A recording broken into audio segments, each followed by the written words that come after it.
Hey guys, editing Chris here. This is a VOD of my trash talk live streams that I do over on Twitch. So if you've never seen them live, slide through the fucking Twitch, baby. Slide through the Twitch. It's just 666 Scumlord. You know, find your boy. Scumlord with a V though. I'll type it. We'll type it down there. You guys will find it. But yeah, man. Enjoy this cool little interview we did with N8NOFACE. I think the next one I'll upload will be Cancer Christ. Should be uploaded a week after this one. So yeah, that's enough for me. I'm getting the fuck out of here. Bye. So we're all fucking here. I think we can just start this shit up now. Yeah, sick. Not me fighting the urge to. Let me see if I can. And take away that little starting song. Where that shit. Bam. All right. So, welcome, Nate. Fucking thanks for coming through, bro. Thank you so much. This is the beginning of Trash Talk for the day. Hi, everybody in chat. Can we get a little round of applause? Thank you. Thank you. Thank you. So, how you been, Nate? Shit. How you taking, bro? You got the little Discord set up? Yeah, dope. Yeah, I did this super quick. Thank you so much for having me. This is the first time I do this shit, and even this shit's all weird to me, man. I trip out. I won't even answer FaceTime calls from my family, bro. I don't care. It's my mom. I'm like, no, it weirds me out, man. That's so funny, bro. Low key, I feel the same way. I feel the same way, low key. Sometimes, I don't even be picking up the calls because I'm just like, fuck, bro. I got real life shit to do, and you guys are just gonna be like, hey, how are you? What's going on? Yeah. It's kind of grimy though. Yeah, FaceTime, and I'm like, bro, don't call me FaceTime, man. He's just that way. It's just a chat. So yeah, FaceTime. I have homies like that too. They just be like, hey, yo, FaceTime you for the 4 seconds, 3-4 seconds, real quick. Exactly. Like, come on, man. Let's just talk. That could have been shot in a text. You didn't need to see me. On God. You're like, bro, let's have this shit snappy. I'm trying to get the shit out and then let's move on, bro. I'm good, man. I'm good. Thank you for having me. Yeah, dude. Thank you so much for coming, dude. Really fuck with your music the long way, bro. I've seen you around town a whole lot, at art galleries and shit, Super Chief. Punk shows, bro. I went to that Dead City Punk show, the one that was outdoors, bro, where they started that big ass fire. Everyone's jumping through the fire. I mean, shit that happens to everyone. They did it, when we did it in New York. I didn't think it was gonna be I'm like, okay, LA's are more wild. Are they gonna have the fireworks? Are they gonna have the fires in New York? And sure enough, man, New York came out with it. Still fireworks. Kids, some got fucked up in the fire. I felt bad, but bro, that one dude fell in the fire, man. I was staying right at the rim of it, me and my homies, and bro jumped through. I was like, oh, he's gonna make it. Boop, fucking fell because someone jumped right through with him. I was like, oh god. He just dusted himself off. It's like scars to tell the story of how you got it and what part you got it at. At least when they get grandkids, bro, they could tell their kids a fire ass story. Hey, check it out. That's how I got the scar. It's not gonna be some lame shit I fell off the bike and hey, bro, I was at the show. I jumped through a fire. Yeah, right. There's a photo of it online somewhere. If fucking Instagram's still a thing in 20 years, shit, I don't know, bro. Yeah. Exactly. Hey. So you're from Arizona, right? What part of Arizona, bro? Tucson, Arizona. Oh. It's about, maybe 50 miles from the Nogales border from Sonora and Arizona. It's a small city. I think when I was living there, we never broke 1 million. It's a college town, so you get a lot of out-of-towners. And I mean, it just it's a dope city. I love it, man. I love it. It's sometimes it's hard getting jobs there and shit, but that's the city I rep. I mean, now it's I rep LA a lot, and everyone sees me as an LA artist. But yeah, I'm from Tucson, Arizona. That's nice. It's nice. Give me 1 second. The chat saying I should raise your voice a little bit. Let me pump you up, bro. All right, Bert, is it me too? I can get closer. No. You're good. I can do it all on my end, bro. Sick. Bring that at 1057 closer. Yo, Nate, do you feel like a local now, though? That's not even connected. Plugged in. That's not even plugged in. Yeah, he was making music earlier. Yeah, exactly. This is just the setup. This is my closet. Hey, thanks for those bits. But yo, like, do you feel like a Long Beach local or like a LA local now? Cause like you've been out here for a minute, bro, and we show you mad love. Like the city fucks with you, bro.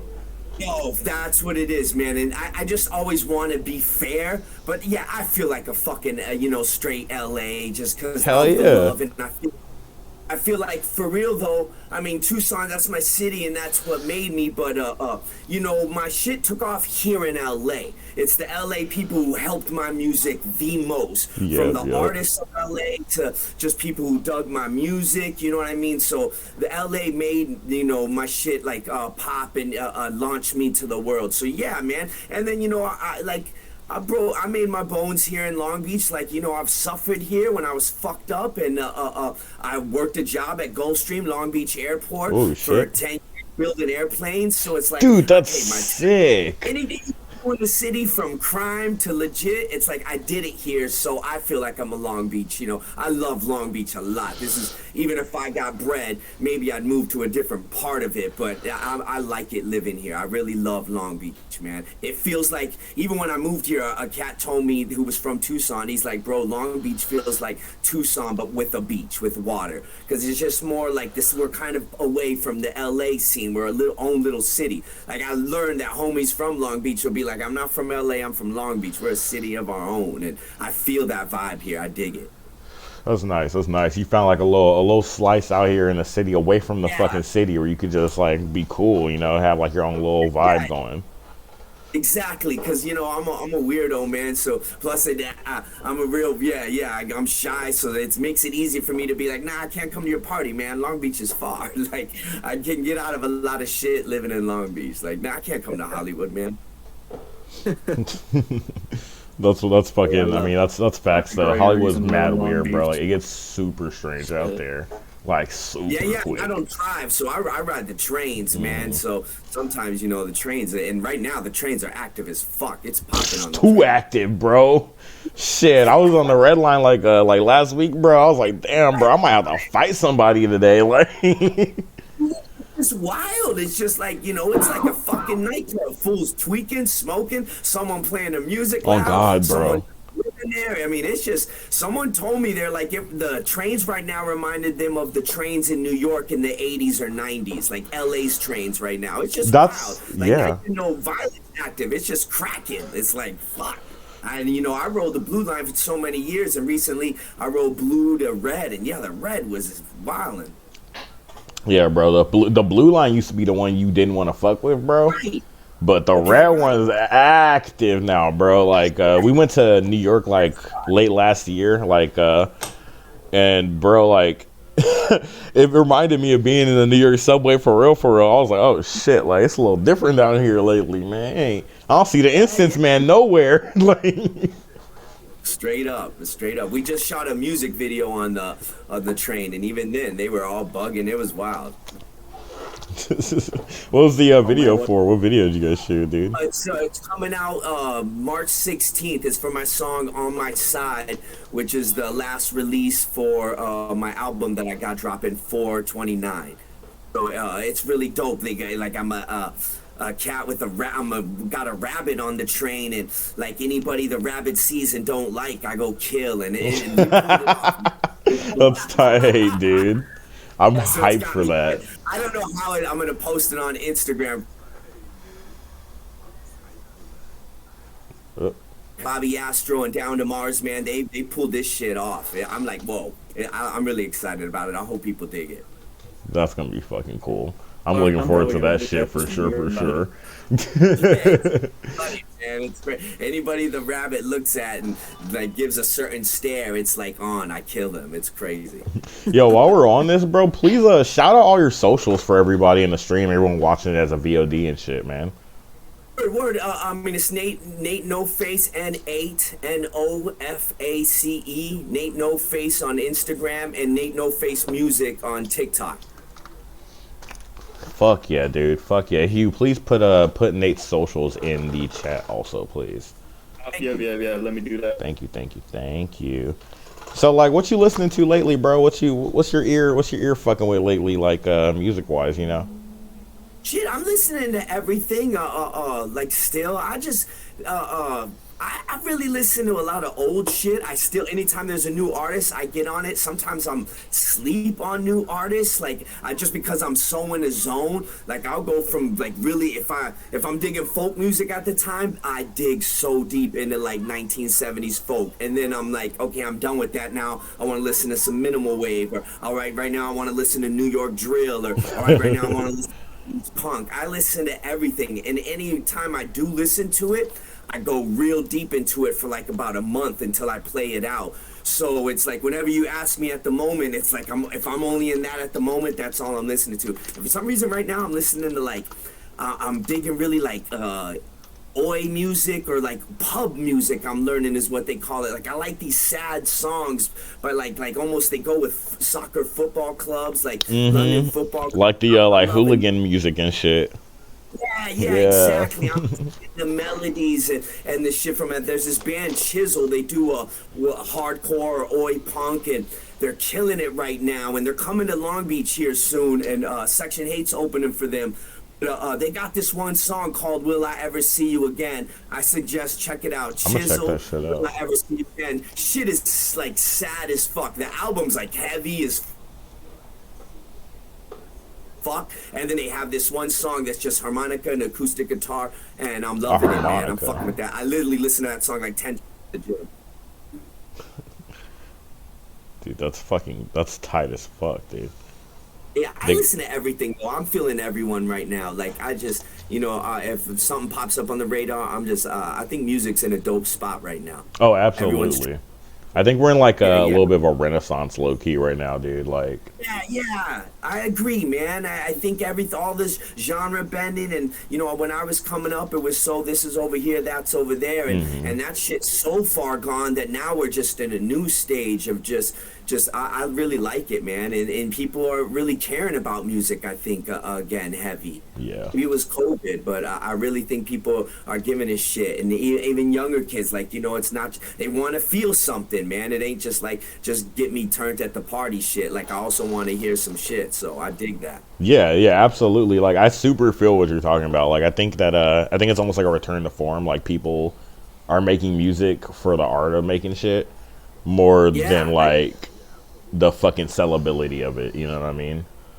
That word, I think so too, man, and I think they're finding out that they can really, stay true to themselves in their art, and maybe make a living off it, you know what I mean? Maybe get paid for your craft, being different. It's okay to be different now. Before you had to kind of fall in line. Now it's like, nah, man, be different, and you're gonna find an audience, man. Yeah, man, like that shit's like low key the most important thing now. I think is like, it's not more about like how you look and shit. It's more so like what the fuck are you doing? Like what are you actually fucking creating or bringing to the goddamn conversation? Exactly, I love that. Yep, you're right. I mean, I agree. That's what I think too. Fucking dude, I know you. I know like I mean like I'm not trying to ask you all the typical shit. I know you used to fuck with like SMPs and shit. You really big into like old hip hop and shit, and you used to want to rap. When we gonna get that rap tape, bro? When we getting that rap tape, Nate? When we just gonna get like the solid rap, bro? Yo, what's so crazy is, I mean, because that's what I wanted to do. I wanted to rap when I'm talking 17, 18. But I kind of was just already like, all right, man, I'm a Jewish Mexican dude in Tucson, Arizona in the 90s. That I knew, I was like, all right, that shit ain't going to pop. So let me start making beats and, and try to do other shit. So I did that for so long. That's my heart. And just recently, I got with some homies, Third World, and they gave me this boom bap beat, like, straight sampled shit. And I still make that shit because I make everything, man. Even if it's like, okay, I don't want to put that out. I make it because I think it sharpens the tools. It sharpens the creativity. I'm like, yo, let me make a rap beat. And even if I don't have no rap people to give it to, and I'm never going to rap on it, I think it'll help me when I make a punk beat or something, because my mind's just thinking differently. So anyways, the homies came over Third World and they had this sample bass, like 90s hip hop gritty shit, and they're like, rap on this. So I was like, all right, if I do it, I'm gonna do it my style now. I'm gonna do what I'm doing now and incorporate it. And man, it came the fuck off. They're coming over tomorrow to tighten it up. But yeah, I think something's coming, man. I was just hollering at Miyagi from Death Proof, and Oh, I hell like yeah. Yeah, and I'm like, bro, let's put out a tape, me and you, my gritty beats, because I got no one to, I haven't fucked with rappers for so long, I got no one to give all these loops I got, and so I'm like, I just like building with cats, like, you want to spit on my shit, go ahead. Yeah, so bro. I hit him up, and I want to put out a tape with him, where I splash every now and then, but it's really him, and I just want to do it for fun, man, so it's coming, because it's where my heart is, I love, like, grimy hip-hop.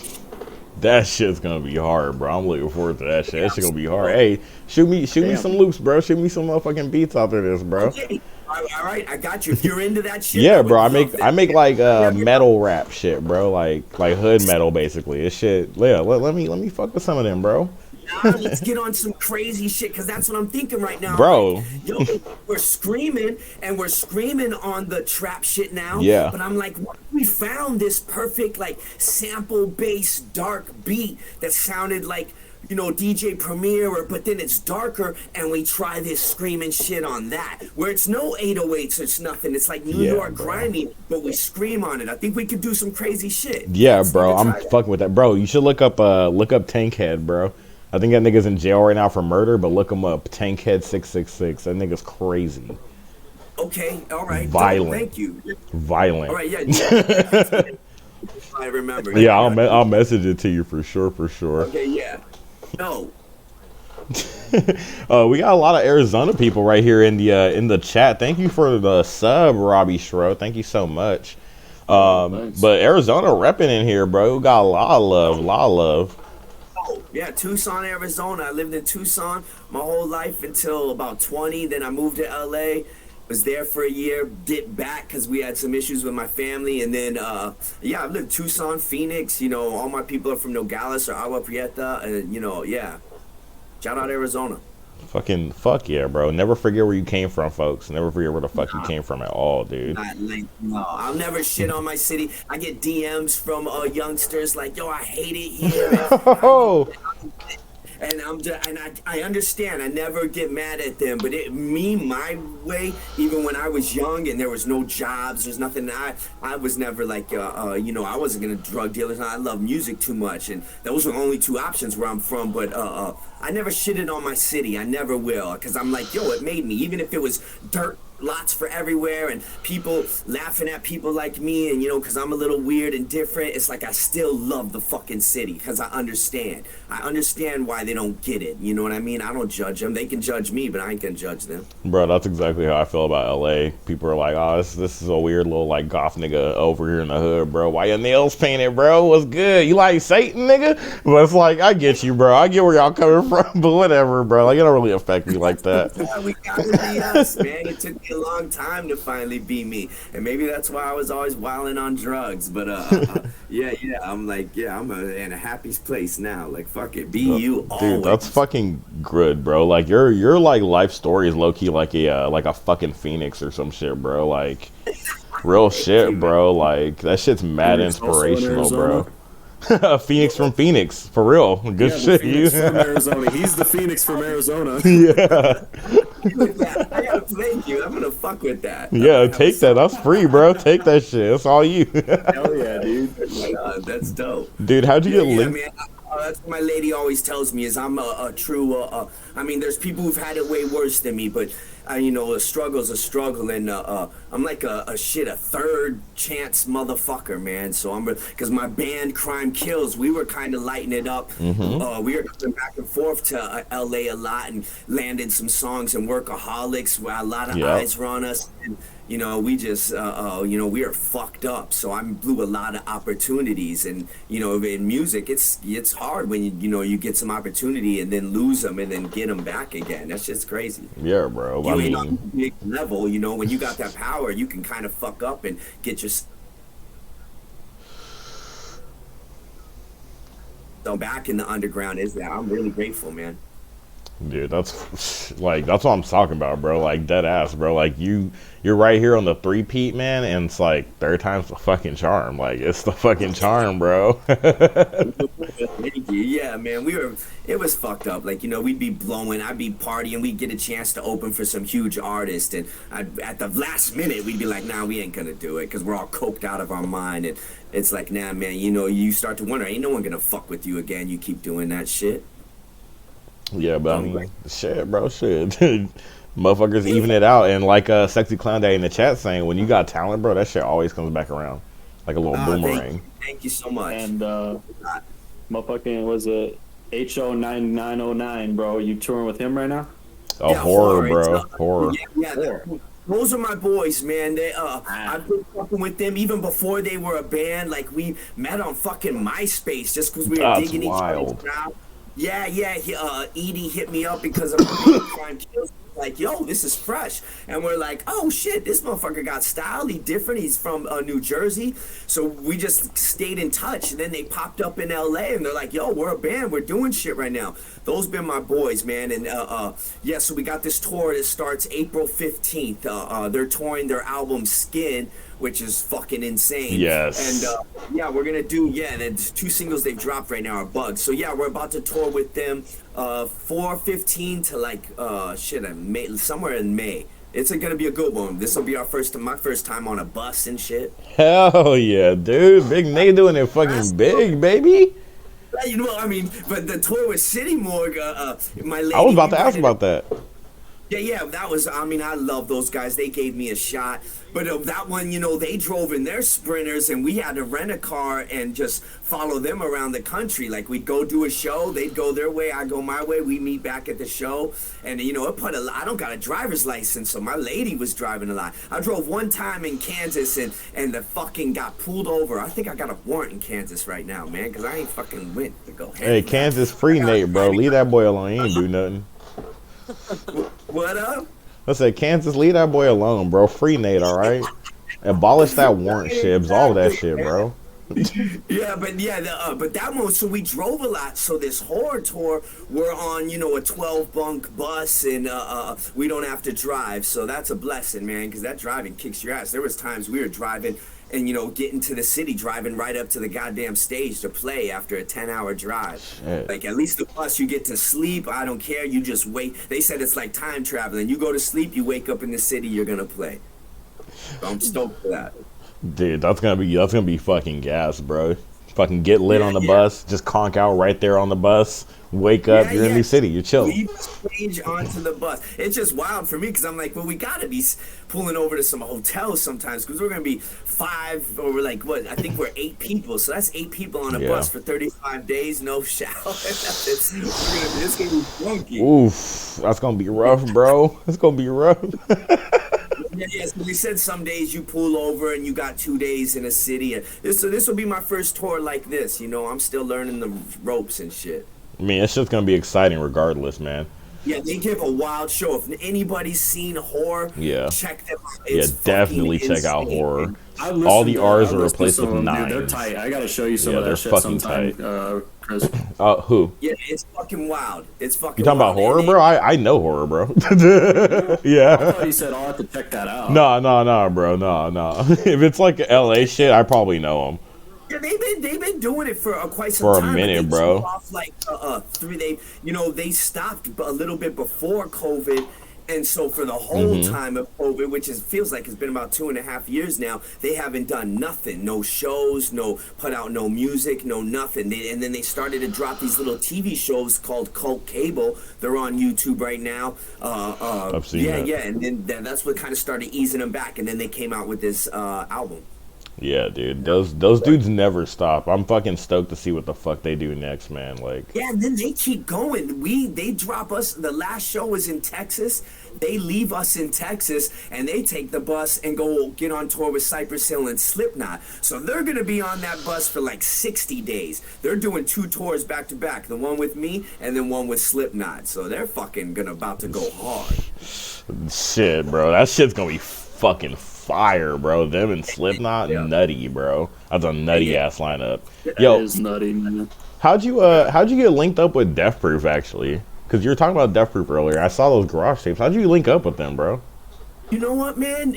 Just through NASCAR, because honestly, I Oh. didn't know, like NASCAR popped up on my radar. Like, you know, I'll see a YouTube, and I was like, oh, this shit's dope. But we never talked or never chopped it up or nothing. And then out of the blue, you know, and then Oddly's always shown me love. I've done shows with Oddly, but this was like, I Oddly's didn't a really show, know dude. who they were. They were just young artists showing me love, so they'd get on my radar like that. And then I'd be like, oh, I dig what they're doing. And then one day, Miyagi hits me up and he's like, yo, I want to do an interview with you for the Death Proof mag. So he's like, he told me, he's like, you know, I didn't know of you until NASCAR put me on to you. So I went to do that interview, and that was my first time meeting NASCAR. And he just showed me so much fucking genuine love. He was like, just really digging what I did, and I really appreciated it. And he played me a bunch of music, and I was blown away. Shit he hasn't released, and from then on, it was just you know, like crew. Like some cats will be like, "Yo, you Death Proof," and I'm just a weirdo lone wolf. But they showed me a lot of love, and I'm forever grateful to them because they introduced me to an audience that didn't know about me, and they didn't have to do that shit. You know what I mean? I was this old fool just making weirdo music, and I love that they showed their audience who they dug. You know what I mean? And then their audience was like, "Oh shit, we dig it too." So I'm really grateful for them. Dude, that's fucking gas. Death Proof shows a lot of love to people, like high key, like they put Yeah, a they lot do. of people on, like in the last like couple years. So it's really tight that you Yeah. like linked up with them in particular. I think that's a good spot for you. It's a good Oh, like, no, it's a it was good great. group of And I think motherfuckers to they're- fuck with. Yeah, that Halloween show I did for them during COVID. I mean, we got some shit for it, but it was a fucking banger, man. And that I needed it at that time. That kind of the city did it, and that shit was a party. That shit was for the ages. I forget if it was 2020 Halloween or 2021, but it was one I of the think it goth was- proms. Yeah. I think it was probably 2020 because I went to that 2021 one, but it got like that shit got shut down by the city like quick. Okay, yeah. All right, so then it was 2020, and yeah. So then our bond just kept. I was supposed to tour with them, honestly, but then right when I signed my booking manager, he booked me for the City Morgue tour, and by contract I couldn't. But I was supposed to go on the road with them right before. So shout out to them for that, because that's when I was. Shout out broke and Death Proof. Yeah, for real. Fucking, what's your favorite horror movie? You fuck with horror movies at all?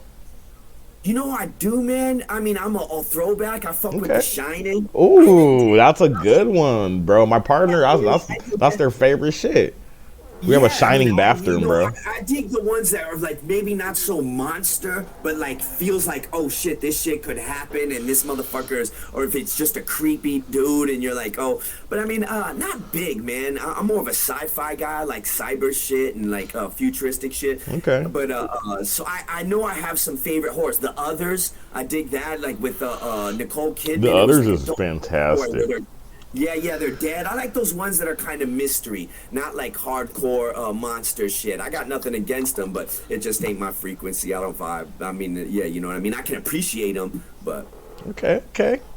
Yeah, but The Shining's a good ass. I mean, that's a top tier. That's a good pick. So I mean, I ain't mad at you I for that. like that, man. There's actually even a doc about it. 'Cause Yeah. He puts all kind of subliminalism in that shit about Native Americans, and it's a dope movie.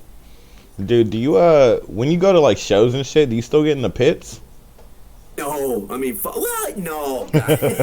Honestly, dog, what sucks is I don't even go to shows that much no more, unless I'm playing. And no, you know, I haven't. But shit, I'm trying to think of the last pit I got in, and fuck yeah, that was ages ago, man. Like, shit, I don't know. Maybe I think it was a horror pit when they were killing shit. That was the last. Into, you know, because now even if I'm at a Dead City show or where it's really cracking, I'm normally up on the stage in the cut, like just enjoying the band and shit.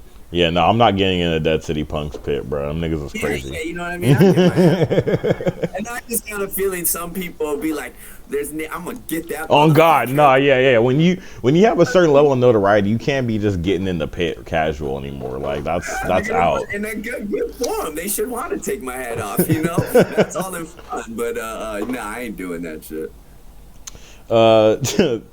Shit, dude. Let me see. Got any other interesting questions here? We've talked about a lot. Oh, Hugh actually. Yeah, let me pass it out to Hugh. Hugh, you have some things you like to ask Nate. I put a Hue onto you, Nate, like a couple months back or something. And dude, he's fucking addicted to your music. Like he loves this shit. Like he loves your music. Oh, he's disconnected a little bit. Oh, he's back. Yo, what'd you say? Oh no, I was just saying I put Hue onto your music, Nate, and he fucking loves your shit, dude. Oh no, dude, I play that. I constantly just like shuffle playing that. Dude, like whenever I'm at work, dog, and I'm loving it, dude. Thank you so much. I know it's different, and so I appreciate it when people get it and dig it. Yeah, it's what makes it great, because it is different, dog. You know what I mean? Thank you. Yeah, thank you. Man, I was gonna ask something about that, by the way. Why'd you go with synth punk? I mean, it's a genre that it's been around since the I want to say late 70s. I mean, you could probably call some bands it even before that. Some bigger ones known as Gender and the Screamers and Fad Gadget, and I mean, there's tons of them. Throb, yeah, there's a bunch, but I just call it that because, I mean, it was somewhat what I was doing. I did my own twist on it, and it was just something that I know people love names and need to put stuff in a box. So to me, it was the closest thing that I do, because, punk is, well, I'm not a band, and I'm using drum machines, computers, and synthesizers, and I'm screaming. The only difference is I'm using subject matter you might find in rap songs, telling stories of drugs and shit and despair, and which is also in punk. But yeah, it was just the closest genre I could maybe put me under an umbrella. But to me, I do it all. I don't like boxes. I like saying, like, if I want to do a song that sounds country, I'll do it. But synth punk is my what I lean to the most. All right, I dig it definitely. That makes sense. All these great artists, they're always saying, like, I don't want to be pigeonholed or nothing. Like, even Nirvana back then, or like, I want to say, who else? I think Hendrix too. Yeah, none of these guys want to be pigeonholed. Yeah, any artist, you just want to create and you want to go spaces. I was once told by a pretty big artist a long time ago. He was like, yo, a label won't ever know what to do with you, because back in the day, I would be rapping and then I'd have a song where I'm screaming on it, and this was before screaming shit was happening. I mean, a long time ago. And then I'd get I'll be singing a sad song on a guitar, and he was like, one day you're sounding like this, and maybe 10 years ago, that shit just, now it's like, oh, everyone can do everything, but a while ago it was like, it was hard if you wanted to do a bunch of shit, because the label's like, nah, you either a rap album, a punk album, a country album, indie rock, indie music, and they want a specific thing. And that's why I love, I mean, even the big artist Beck, he weaves in between like rapping and singing, and it's on a commercial level, but some people can pull it off. Beastie Boys can have a punk song right next to a rap song on the same album. Mm-hmm. So there were some older bands that were able to do it. Now I think kids are doing it dope, and it's seamless, but back then it was hard, to do all the styles and really get accepted. You definitely I'm feel digging that. Yeah. I respect that. Yeah, I just love all styles, man. So I want to do it. I'm like, yo, I want to fucking do an R&B song. I'm gonna do it. I don't care. Yeah. Fuck yeah, dude. How's it feel to be the face of weirdo music, as you call it?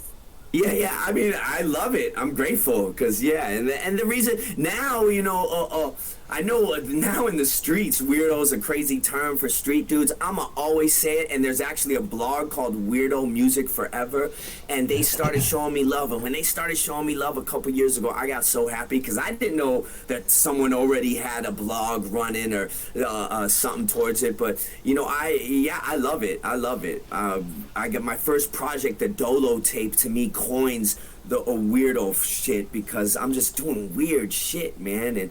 I'm grateful to be called that, because I love it. I love doing different shit, man.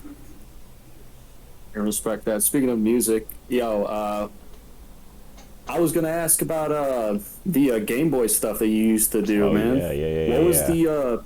Do you want to kind of have like a brief sentence to summarize what that was like? I mean, I mean, we were Crime Kills, and we wanted to make a punk band, and I showed my boys who I was making music with. It was just one dude. I showed him Crystal Castles, and he was like, "This is dope. I want to do this, but they're sampling Game Boy sounds." He's like, "I'm gonna get Game Boys, mod them out, and the same sounds that are on the Game Boy that use for Gun Blast." Yeah.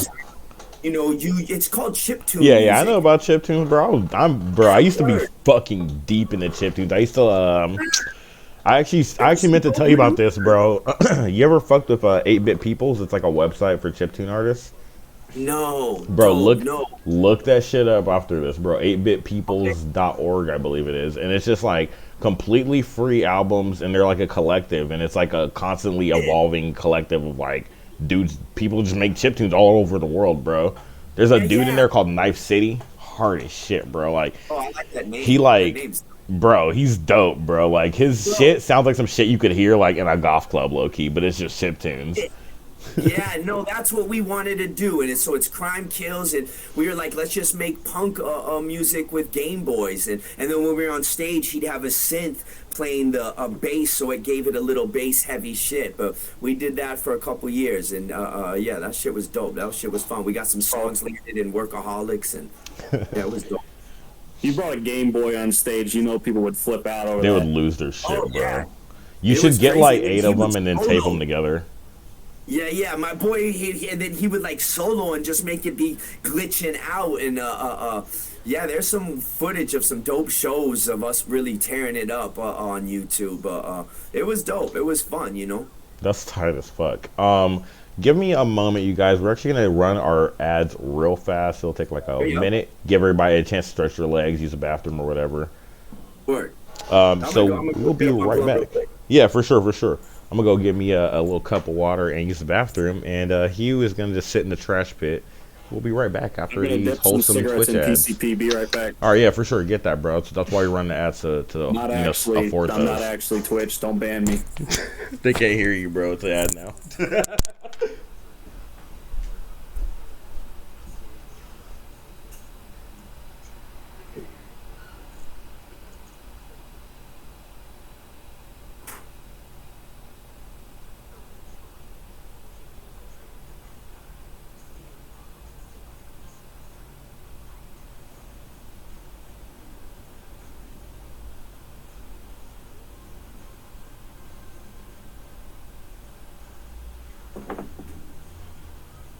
So is this can like people come back and watch this later? Like, can I advertise it, or is this strictly only live? Yeah. No. We download the video and then it gets uploaded automatically, though.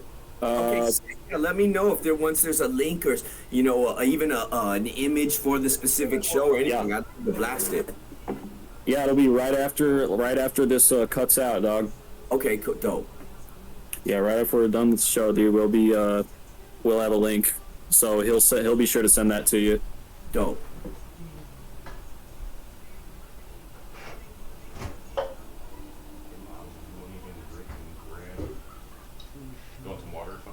Yeah, for sure. Thank you.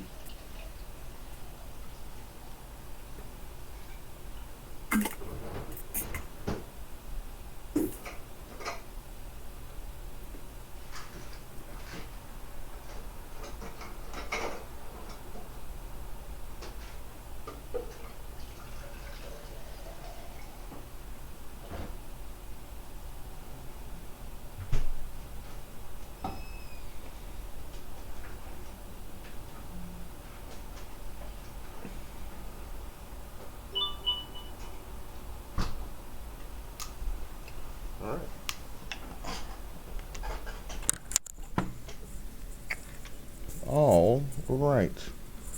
We're back. So, Jesus Christ. Someone. Thanks, Sexy Clown Daddy, for the fucking jump scare, man. Oh, shit. Fucking lost my goddamn train of thought, man. So, yeah, dude. You just sat down. Yeah, I literally just sat down. I got spooked. There you go. So Nate, I really wanted to ask you, like, just like a little personal question about your background, because I know that you said that you used to like use drugs and stuff, right? But could you like tell us a little bit about that? What was pre Nate No Face Nate like? What was, you know? I mean, you know, I'm from Tucson, Arizona, man, and I lived in Tucson during the 90s, and cocaine was heavy. All my people were cocaine dealers. You know, I'm talking big work, and so it was just everywhere. It was like, it's because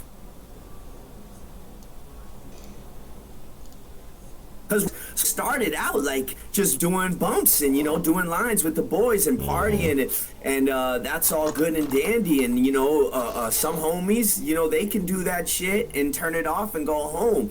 And after doing it for so long, it started taking me some dark places where all the homies would leave with dates they met at the club, and I fucking got turned on to like smoking it, and then that got me hyped. So when I would leave the clubs after bumping up, I would fucking go to dope houses, and I'm talking, there's times I'd be dressed up like I was just at a nightclub with some dudes who had heavy money. So I'm in, you know, I was just always a working man, but my boys had bread, so we would go to like nice clubs. And I'd be in a dope house, like straight up leather jacket, looking clean and fresh, and smoking rock with like some pretty shady type cats. And, you know, and then, but I would only do that for a weekend. And then come Monday, I'd be back at the job, or hanging with friends, making music who didn't do that. Like, my people were like, you don't do that shit. Like, for so long, I hid it from some of my friends because I would have been extradited or maybe even fucked up, you know? But, so I was just smoking rock probably. Shit, I done cocaine probably every weekend of my life since I was 17, never a month off. And probably smoked rock and meth probably, shit, I don't know. I mean, for at least for the past 15 years, like every goddamn weekend. I was a functioning addict. I'd party all weekend, go deep. Maybe I went on a 3 or 4 day binge with meth, and then I would somehow still be able to keep my job and still function. So it wasn't like I ever, you know, I'm sitting on, you know, a bunch of music gear that I've never pawned, I've never stolen. And I think that lie helped me, like saying, oh, I'm not, you know, I don't pawn. I would empty my check. I'd spend $700, $800 in a dope house, cry about it, get paid next weekend, do that shit again. Like I did always blow my money, but I never pawned nothing, I never stole. So I was always just kind of telling myself, oh, you know, you're good, you ain't hurting nobody, but you don't see all the letting down you do to motherfuckers, or just the places your brain goes and the sickness. And man, I've been basically a functioning addict. I'm only barely a year sober coming up with no cocaine, no meth, or no crack. That's fucking good though, bro. You're really you're doing that shit, bro. Like, high key. It just took me to some dark places. And like I said, that's what makes my story a little different is, you know, I had music friends who would do heroin and I would party with them, but they were like my music friends who I just like to create with. My true good friends and my family and like my brother, and I mean, my brother's a 3-time felon in Arizona. We're not a 3-strike state. His baby's mom's brother was like pinched for 10 years for 80 pounds of cocaine. My best friend did 10 years in the feds for thousands of pounds of cocaine. Like, all my people were like big ballers. That's where I come from, man. It's nothing in the 90s. It was nothing to see a narco smoking crack and still have $5,000 in his pocket. Like, it ain't always what the TV shows you where, you know, people are crackheads and they're like, some motherfuckers are ballers doing that shit, at least in the 90s and near where I'm from. It's bro. You know, so you kind of do it with them, but they have their life together. Some people, it breaks you and loses you, you know what I mean? And these motherfuckers are making so much money with so much cocaine, they don't feel the loss. But when you're a regular Joe and you're just fucking putting down $700 a crack on a Friday night, you know, and then you're like, oh, fuck, how do I pay rent? Like, you know, it's different. But it was just a different world in the 90s, and I played around with it, and I got stuck, and it held its claws in me until, shit, I thought moving to Long Beach would be different, you know, like, oh, different environment, I'm away from that. And then, man, I was out in these hotels smoking meth. Environmental change ain't the solution for an inner problem, you know what I mean? You gotta get it in there. And it took me a long time to notice it, you know what I mean? It blew a lot of opportunity, and I lost a lot of money and a lot of time. Shit, damn, bro. Yeah, But yeah, what? my wife just got high, so I'm just all venting. See, I still smoke weed and take shrooms. Okay, okay. I Hey, but just, I that's just yeah, down that's to way better than than fucking smoking rock and shit though, for sure, for sure. exactly, What man. got you out of everything though, bro? Like, what helped you get out?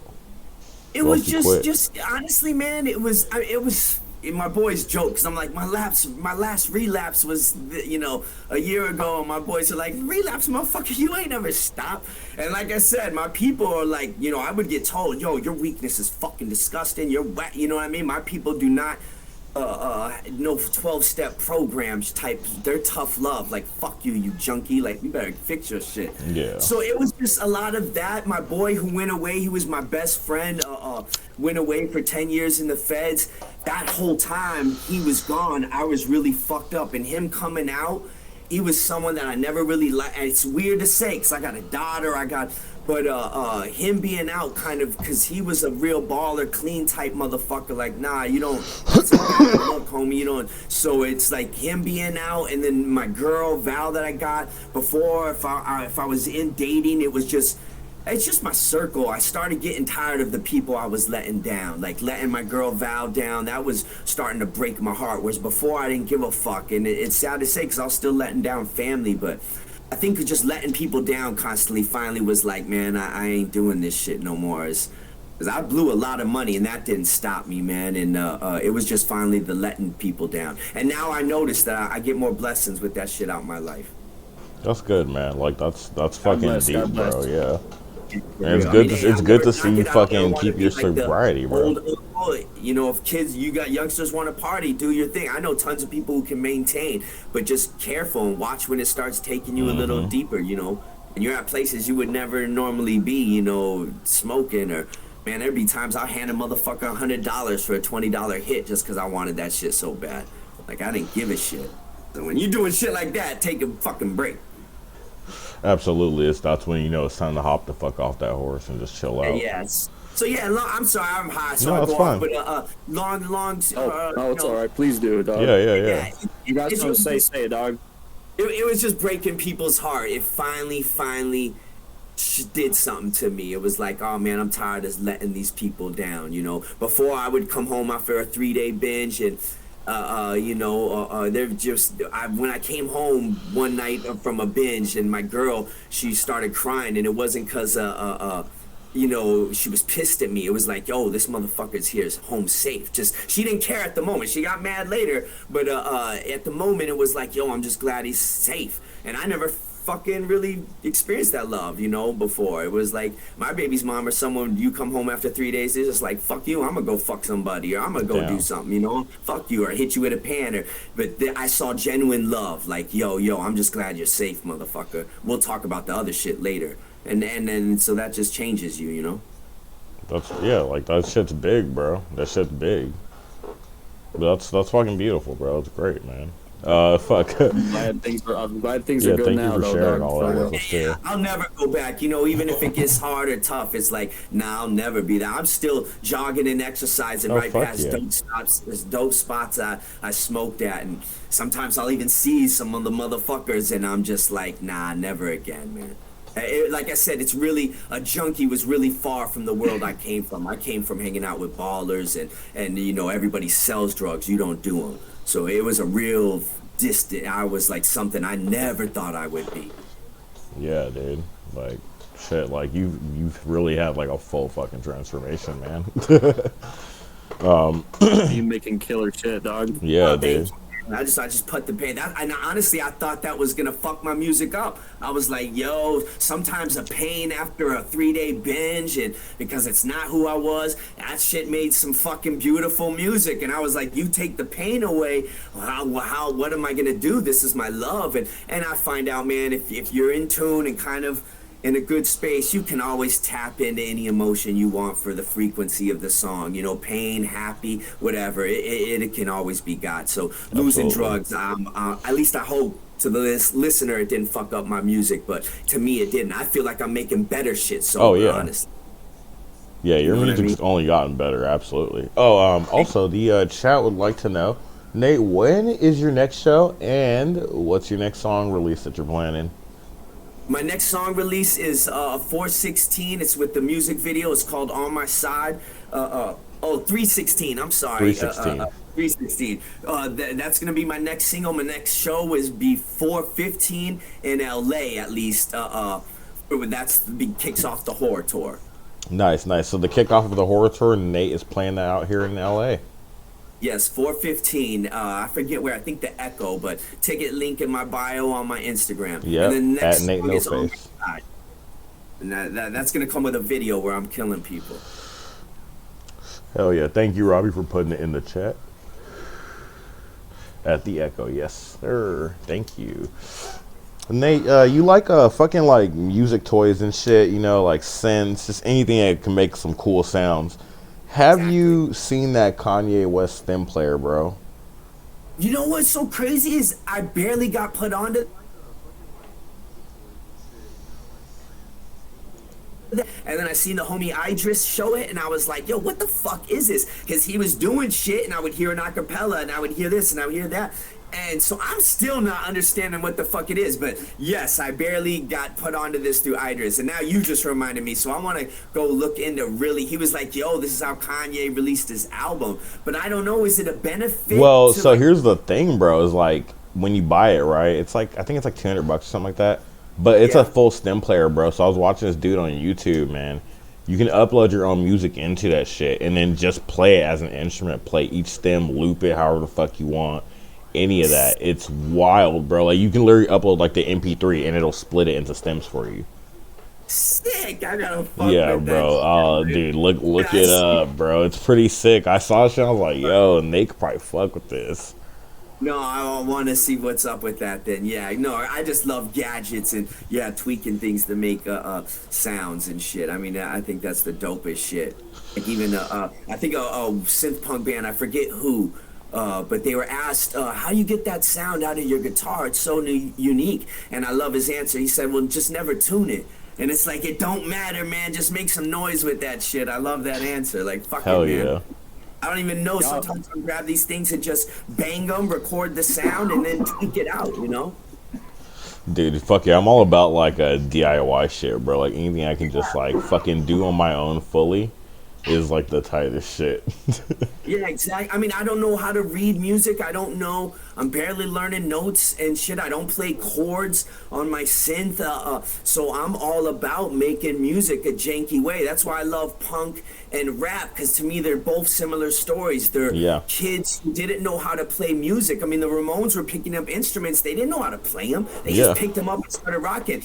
Young rap kids didn't have no instruments, so they took two turntables and looped two parts of the favorite beat, you know? So they were just city kids who fucking wanted to make sound and didn't know how, so they did with what they could. So that's what the fuck I'm about, is I don't give a fuck if I can't play music. Let's just make some noise and put some good lyrics to that shit. Dude, fuck yeah, man. like that's all that really counts, because people can feel the fucking soul and like the energy and that shit, exactly. bro. And I'm not knocking technically. I know some cats who are technically amazing, like play amazing music, you know. It wasn't just my route, you know. And even now I'm like I don't ever have time. Like homies come over and see how I use my gear, and they're like, bro, you're using it all wrong and you're not even getting deep into it. I'm just have no time. As soon as I learn a little trick, I want to write 50 songs with that one little trick. I don't care. I don't go deep into it. Dude, I'm the know same way. things on Ableton, how to record. That's it. I don't know effects or shit. Like I don't know shit. I just gotta write. But dude, like, I mean, that's like, honestly, that's the real creative energy though. Like I fuck with that, because I'm kind of the same way. Like I'll learn a little bit, and that little bit's enough, bro. I can get that shit popping off that, Let's bro. Get going, yeah, exactly. Yeah, man. But shit, bro. I don't really have anything else like crazy to ask you. The chat wants to know. Oh, the chat actually is just asking you to link, like, to make a link tree and then put your YouTube in your link tree. Okay, is my YouTube in there? I got a link tree in my Instagram. Yeah. Someone was looking at it and saying that you should I'll put the put your YouTube in there. I don't have a YouTube channel. I do, and I don't even fucking remember the password. Bro, I found that, bro. What's up with you and the no stash? Someone in the chat said they'll pay money for you to save the stash. They want to know how much. Oh shit! Let me know how much. My boys. Yo, chat, how much? How much to shave that stash? Put some fucking can't, ducats on the bro. goddamn table. I shave it and it'll just appear back in the morning. This shit is like, Oh, that it's shit like, magic, bro. Hey, bro, next time you shave it, try to keep it as one whole piece and then put that bitch in a jar, bro. And if it just keeps growing hair, we can sell that to all the bald dudes that like can't grow hair that really want like a full head hair. Straight up, that's what I want to do. I want to start like maybe selling flash drive mustache combs and put my albums on them. Oh, dude, that's pimp. Okay, check it out. Check it out. One step further, you just get the flash drive. You cut off a full swath of like mustache hair, and you just like glue it onto the fucking drive, bro. Hairy drive. Hey, fuck an NFT, man. You buy Nate's fucking mustache. Yeah. Fuck an NFT. Buy some of me. You know what I'm saying? Exactly. Yeah. I think I've only had it maybe for 4 years, 5 years, maybe. Like, yeah. It's iconic now, though. Yeah, that's what I was gonna say. It's kind of iconic now, isn't it? Yeah. It's what I mean. My boys always fuck with me back home in Tucson. They're like, "We're gonna kidnap your ass and shave that shit off. You're gonna lose everything." Like the powers in the stash. Maybe you can't shave it, guys. Maybe he can't shave it. He needs that shit. Yeah. Nah. Everyone chill out. It's the only hair I can grow, man. So I gotta rock something, man. Yeah, bro, keep that shit. That shit's suave, bro. I fuck with the stash for real. Hugh, did you have any more questions you had for Nate? I know you got like some like gear questions. I got a few ones. Yeah. First, I want to ask who is your favorite artist to work with?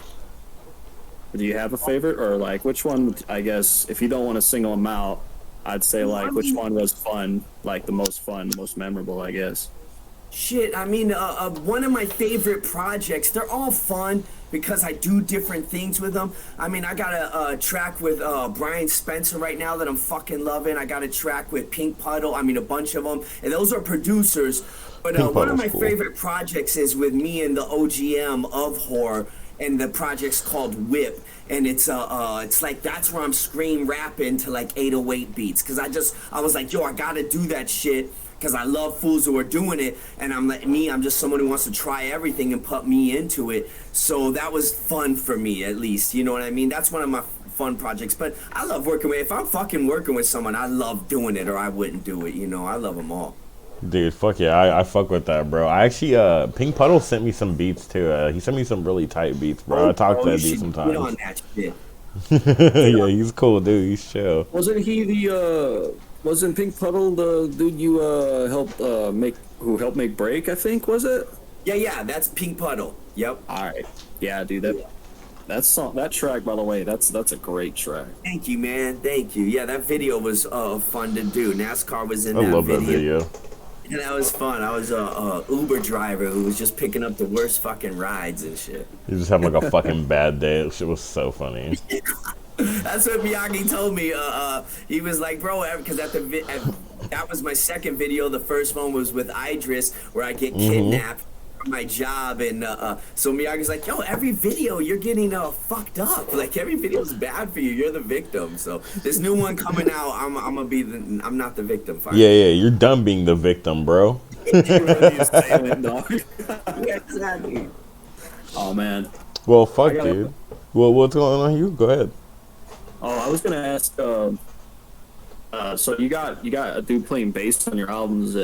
Specifically, Give Me My has this really tasteful riff that's going throughout it. Who's playing that? Oh, that's me. Oh, that's you. I thought you said you didn't play it. I mean, I'm thank you that you dig that. I just consider what I do not playing it, like, because I get nervous around, like, real musicians fuck with me. Like I said, I don't come from hanging out with musicians, so I always get scared to say, but yeah, I'll pick up the instrument and do what I do with it. You know, I still don't know the names of the strings or nothing, but yeah, that's me. I just get it and play something that I hear in my head, but that's me. I love bass-driven songs where it's just like bass in front, you know, even like punk, like da da da da. I like bass-driven, so it's one of my favorite instruments to mess with. Thank you. All right. Yes, sir. I got a question about another one of your songs. Kids in Love. I really like that track. Oh, I love that track. Yeah. Thank you. And I was gonna say, there's like a specific like story being told throughout it, kind of morbid, but like kind of beautiful at the same time, I guess, just because of the lyricism. what is the inspiration behind that? What's the story behind that track? That's two true stories. That's two true stories. I always say it's two true stories in my high school when I'm live, but the truth is, one story was in my high school, and one was just a couple years after, so still maybe in my 1918. But yeah, one story. The first verse is I won't say the names, but a dude breaks into he goes into his girlfriend's house through the window, and they're having a fight, and he shotguns her and puts her in the closet, and the parents didn't even know. He turned the music up, and then he climbed back out. My brother ran into him in prison. Yeah, that's a true story of a couple that I knew in high school. And then the next one is a story of a side girl is telling my homie, hey, leave your baby mom and blah blah blah, and he's like, no. So the side girl gets his pistol and goes to the baby mom's house, and she walks in the door, and right when she walks in, the baby mom's got her pistol, shoots the girl in the face, and the bullet went down her cheekbone and lodged in her jaw. And the girl got off because that girl entered her crib. But my thing was, it was a song about how young love can really fuck some people up. Like, they don't know they're making these mistakes based on emotion and love. And I know what it, high school love and young love, really, you think when someone leaves you, the world and love, chill, man. It can get pretty crazy, and it's things I've seen kids do while in love. Two true stories from my city. Dude, man, that's true, dog. Man. And it's just such a great track all around, dog. Man, and that's my thing, is minimal wave. That's the genre called minimal wave. Check it out. Like, it's 1980s, and then I just kind of put street stories in it. But that frequency, that style of beat is what a genre they call minimal wave. And I was like, I'm gonna do minimal wave, but I'm gonna tell some street shit. I fuck with that. Yeah, that song's tight. It feels like some shit that could be played. It's so real too. Like, yeah. No, that was two true stories, man. Yeah, I mean, I felt that was like true. I thought maybe it was something, that you heard about or something like that, because it just sounded like just so real and raw. Yeah. Both parties close. God. Damn. I have a question about another track. Date Night, dude. God, is it wrong that I find that song hilarious? I mean, I don't know what I was thinking when I did that song. I was just like, fuck it, I was just fucking wilding, and I was like, I was thinking how I hate dates and date nights and what you gotta do. Like, you have to fake like liking some girl's music just, so you can baby I always feel like the first date, it ain't really you. It's like you're representative. You know what I mean? You gotta put on a little act. You're meeting the girl, so the song's just like about that and how stressful it can be. You seem to use humor in your songs quite a bit.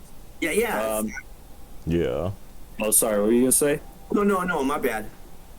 No. But so like, it does seem to have a sense of humor in it. Do you have any influences, like humor? Like, I guess humor-wise, when it comes to your music?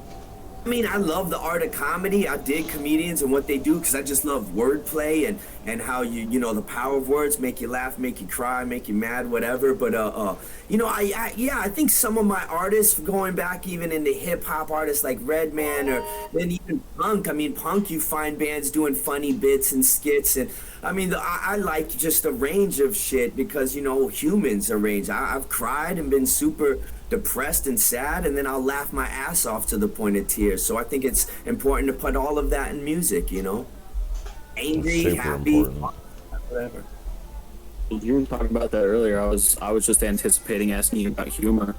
Yeah. All right. Yo. And, what were you gonna say? Oh, I was just gonna say, "Kids in Love" feels like a song that could be played like at a goth nightclub, and I fucking love that. Like, I love that you said that, man. I did a couple when we put out a Kids in Love T-shirt. I did a couple remixes, and one is to like a Russian goth beat. I sampled it and just put the vocals over it. And so anybody who bought a shirt, they were the only people who got those remixes of that Kids in Love. And yeah, it's more of a trance. The remixes are more of like a trance club beat four to the floor, just do. It's dope, man. I like it. That's tight. You got any more of those shirts? You hear that? No, yeah, I like watching that artist showcase video. You have like, I don't know, dude. I love that performance. It's really good. Like, Thank you, man. it's a really good fucking live set, dude. Thank you. I don't really have anything else to that I had like set to ask you. Do you watch fucking cartoons though? I mean, yeah. I mean, I watched like like American Dad and shit. Yeah, but yeah, yeah. I dig anime. I mostly dig the movies. One of my favorite animes is Text No Lies. Like I love that shit. Okay. But I haven't got really deep into it. A homie turned me on to that because he knows I like post-apocalyptic, cyberpunk shit. And Bro, so you that gotta was watch really dope. Akira, man. Yeah, you got. I was thinking Akira, man. Yeah, no, I bought that. Yeah, anything like that. You know what I mean? Ghost in the Shell. Oh, All okay, the okay, movies. okay. I guess that's what I mean. But as far as anime series, the only one I've ever really got deep into is Text No Lies. I need to find me because I'm trying to find a series right now. Even You should a look series. up Ergo Proxy, bro. Ergo Proxy's Okay. pretty raw, bro. It's like some cyberpunk detective type shit, bro. Oh, sick. Like, That like shit's Redline, raw. too. Redline's I've heard fucking hard, Redline. bro. Yeah. Yeah, it's hard. Redline's hard. Cool. And that's just on. Are they on any streaming sites or? Probably. I think some of that shit's on Hulu. Actually, I think both of those are on Hulu. Yeah. Okay, yeah, I know. All right, I know Hulu's got a dope selection. Me and my Yeah. lady went the other night. Yo, So I'm watch trying to- watch that Ergo Proxy, bro, with your lady. That shit cool. The main character's designed after Amy Lee, bro, from Evanescence. Crazy. Yeah, it's wild, bro. It's a wild show. Alright. Dope. Yeah. And we just started watching one. What was that one called? It's like computer animation on Hulu, and she's like a cyborg. It's like based off of Blade Runner. I forget what it's called. but Oh, it's that dope. new Blade Runner shit? It's like a cartoon. Yeah. Yeah, It's like I've been a meaning Blade to watch that, cartoon. bro. That shit looks It's fire. dope. Dope. Yeah. That's dope. We just started watching that, as a matter of fact. I forget the name. What's the next genre you want to get into, bro? You got any plans on that? I mean, this album that I'm dropping on 429, I love it, but it's a lot of the more angry, aggressive songs I made during Bound to Let You Down. And so I'm stoked about that, but I just wrapped up a project that I'm really digging that it sounds really kind of, I mean, there's some punk shit on it and some synth shit, a lot of synth shit, but there's even like a lot of acoustics, guitars. And what my manager did is we grabbed a bunch of my songs and gave them to a guy who can really play instruments, really, Okay. like his dude's really fucking dope.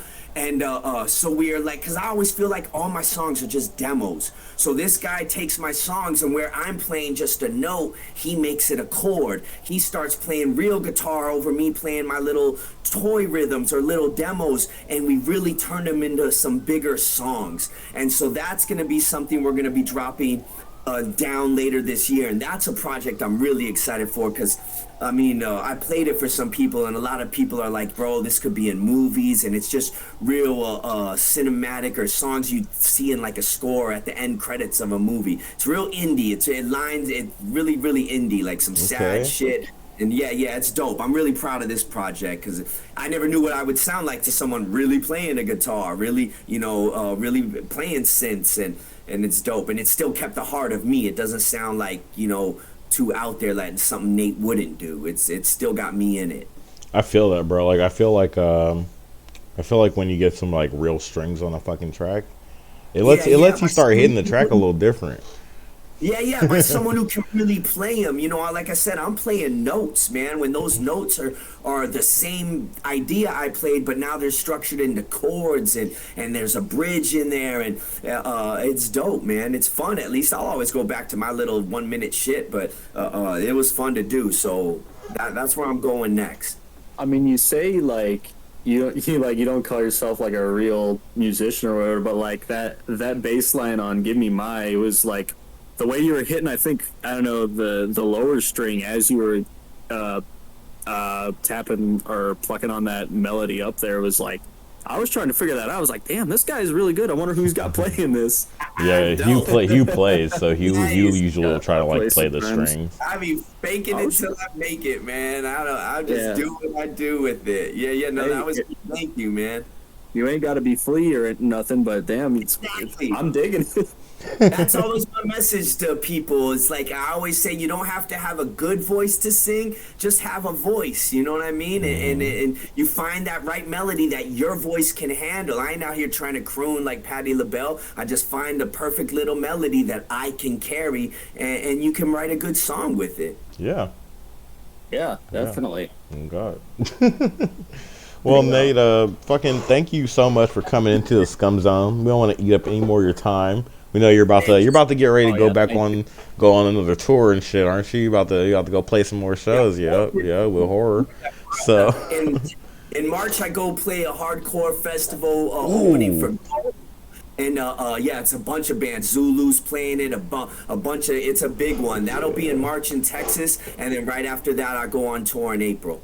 Fuck yeah. What do you want to shout out, bro? You free to shout anything and everything. Shout out you guys, shout out the Squad Horror, shout out Dead City Punk, shout out Death Proof, you know, everybody, Punk Rock Fight Club, just everyone. You guys for doing this and giving, you know, me a voice through it. So thank you, everybody. Thank you, man. Well, thank you so much for coming through, Nate. You've been fucking fantastic, been a great guest. Probably interview you again in the future, you know, see what the fuck else you cooking on. I'm down. And yeah. Dope. Oh, yo, and I'll shoot you those links. I'll shoot you the links for shit we were talking about later, man. I'll shoot you them links, bro. Okay, all right then. Yeah, have a good night, Nate. And thanks for coming by. Peace. Later, dude. Brother. God bless. Wow. Fuck, dude, that was sick. That was great, yeah.